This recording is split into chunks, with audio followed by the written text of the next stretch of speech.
Il nous reste une dernière chose en sous-objectif de conversion, c'est les conversions multiples. Je dois partir de unités en cubes, c'est-à-dire mètres cubes, décimètres cubes, centimètres cubes, ce que vous voulez, et je dois arriver sur des unités en litres. Donc comment faire? Donc je vous ai donné un exemple ici. Vous voyez qu'on a 2,5 cm3 qu'on veut au final convertir en millilitres. Alors c'est un sujet que je me suis posé même moi. Un coup j'étais en train de faire de la cuisine et puis je voyais qu'il demandait de mettre des choses en millilitres. Bon, pas de problème, hein, j'ai pris mes contenants. Et qu'est-ce que je vois sur la boîte? Les choses étaient données en centimètres cubes. Ou inversement, je ne sais plus dans quel sens c'était. Alors je me suis dit, bon bah oui c'est bien, mais les choses sont données en centimètres cubes. Alors moi si j'ai des millilitres, donc comment je fais pour passer de l'une à l'autre? Bon bah je me suis dit, je vais faire comme je vais vous montrer maintenant, et vous verrez avec moi la conclusion derrière. Donc bah voilà, j'ai 2,5 cm3, même si je ne sais pas comment faire pour passer d'une unité à l'autre, une chose est sûre, c'est que je sais déjà placer ça dans un tableau. Donc je vais placer mes 2,5 cm3 dans un tableau. Donc voilà, j'ai préparé mon tableau qui est avec, avec les centimètres cubes, c'est-à-dire le tableau des cubes. Donc il est prêt à l'emploi. Donc je vais placer maintenant mes 2,5 cm3 dans le tableau. Et puis après, on verra comment passer dans l'autre tableau qui est en dessous. Il y a comme une chose importante que vous devez savoir avant de démarrer, c'est que 1 décimètre cube vaut 1 litre. Alors ça c'est facile à dire si je ne vous le prouve pas. Donc j'ai amené mes petits cubes. Alors, sans faire tout tomber, ça serait bien. Bon, évidemment, il ne faut pas rire. Voilà, j'ai reconstitué à peu près une brique de lait, une brique que vous pourriez avoir chez vous. Voilà, cette brique de lait fait 1 litre. 1 litre. Et maintenant, je vais l'aplatir. Bon, moi, je vais changer la forme pour en faire un cube. Si j'en fais un cube, voilà le cube que j'obtiens en gardant exactement le même volume. Et maintenant, si je mesure combien fait l'arête de ce cube, je vais m'apercevoir avec un double décimètre que cette arête fait 10 cm. 10 cm, ça veut dire 1 décimètre.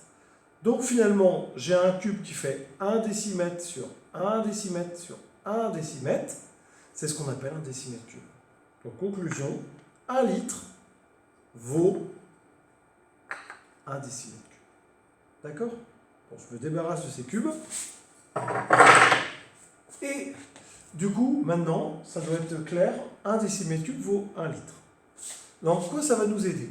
Ça veut dire qu'on va convertir nos 2,5 cm3 en décimètres cubes.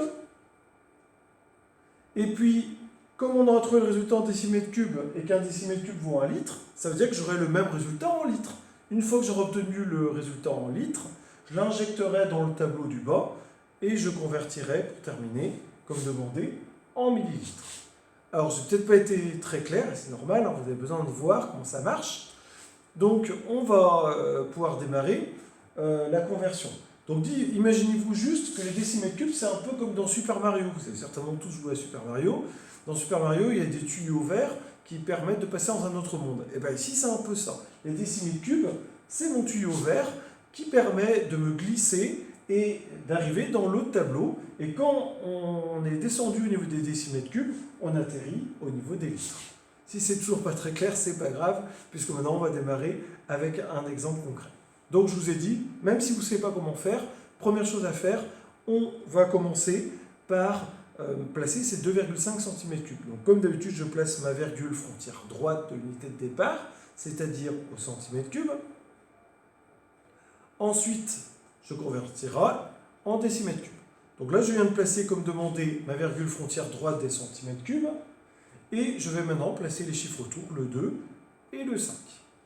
Maintenant que c'est fait ça, je sais que la seule façon de quitter ce tableau et de passer dans le tableau du bas, c'est amener en décimètres cubes. Donc, quelle que soit l'unité que vous avez de départ en cube, il faudra toujours amener au décimètre cube. C'est votre porte de sortie.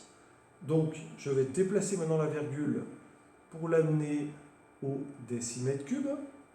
Je vais compléter, comme d'habitude, avant la virgule avec un 0, les espaces vides avec des zéros, et je lis 0,0025 décimètres cubes. Donc, puisque ça donne 0,0025, Bah, maintenant, je vais mettre ça en litres. Donc, on a dit que 1 décimètre cube vaut 1 litre. Donc, 0,0025 décimètres cubes donne 0,0025 litres. Et maintenant que je sais combien il y a de litres, maintenant, je vais pouvoir les placer dans le tableau du bas des capacités.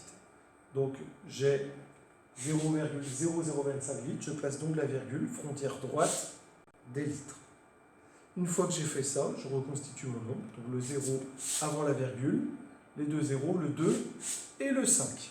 Alors j'ai fait exprès de faire en sorte de vous donner un exemple où il y avait un chiffre en dehors du tableau. Parce que j'ai remarqué que souvent, on a peur, on n'a pas envie de sortir du tableau, donc on préfère faire une erreur que le mettre en dehors du tableau. Et bien dans la vie de tous les jours, oui, ça arrivera.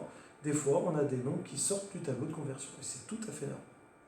Donc maintenant que j'ai placé ce nombre-là, je regarde qu'est-ce que je veux. Je veux des millilitres. Donc il ne me reste plus qu'à déplacer ma virgule, après l'avoir barrée. Je la déplace, frontière droite, des millilitres, et j'obtiens 2,5 millilitres.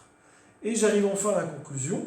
Et ben voilà pourquoi en cuisine, des fois on donne en centimètres cubes, des fois en millilitres. C'est absolument pas gênant, parce que voilà deux autres types d'unités équivalentes. On a vu que les décimètres cubes étaient équivalents au litre, et bien les centimètres cubes sont aussi équivalents au millilitre. Voilà, vous savez tout sur les conversions, donc on se retrouve dans quelques secondes pour attaquer les calculs de volume complexe.